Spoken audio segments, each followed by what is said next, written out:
Welcome to Storytellers with a Message. This is where I share real stories about real people. I'm Lori Grant, and I'm committed to capturing the moments and lessons that shape our lives. Together, we'll explore stories that teach, inspire, and remind us that everyone has a story worth telling.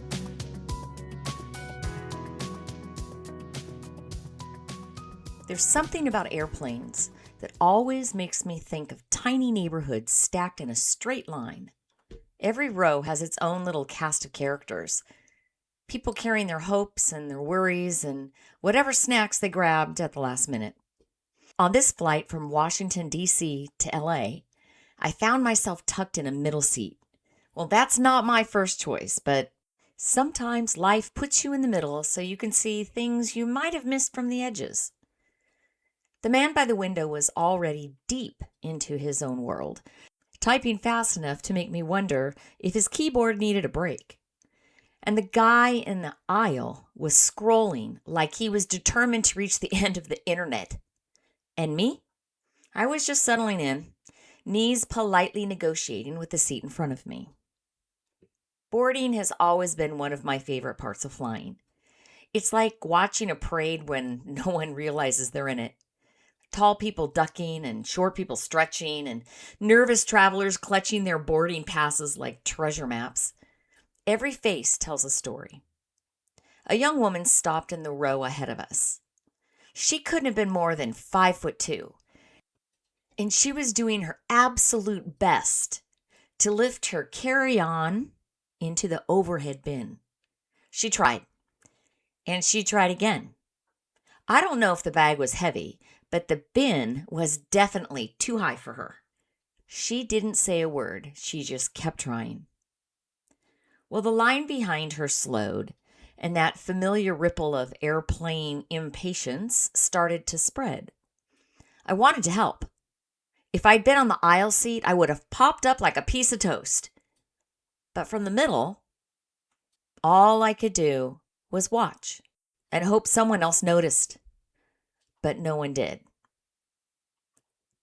I watched until I couldn't stand it anymore. I leaned toward the aisle and said softly, "Could someone please help her?"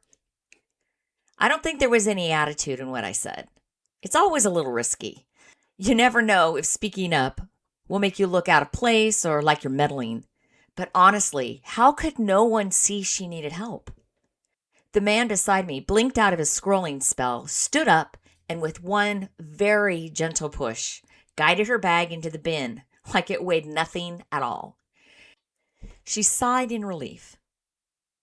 She thanked him, and then as she slipped into her seat, she looked at me with a grateful smile and mouthed, "Thank you." I smiled back and nodded.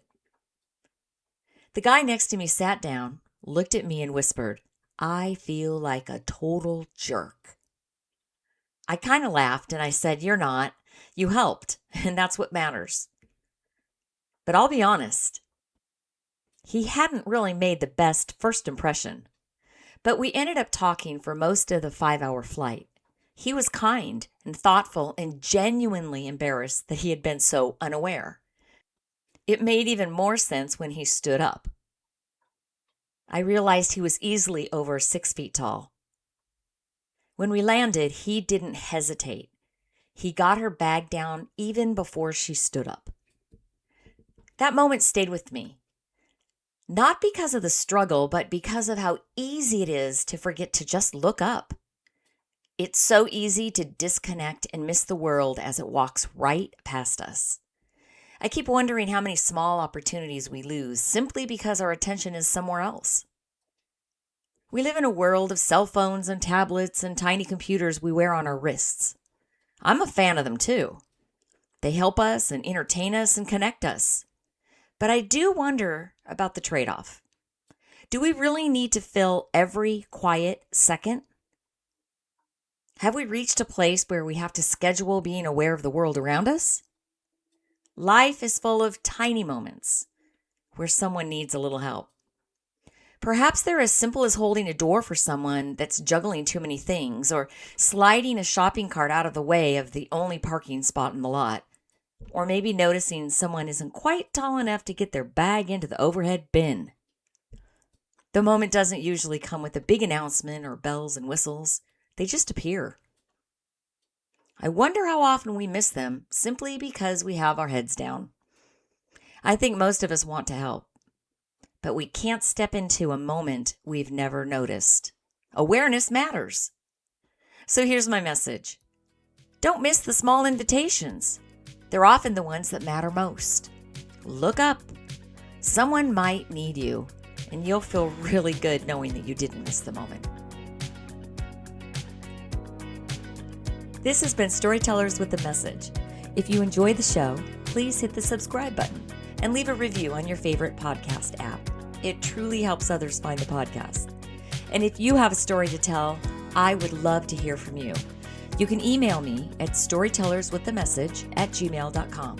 To explore my children's books or learn more about my work, visit www.loriDgrant.com. Until next time, I'm Lori, wishing you joy and peace.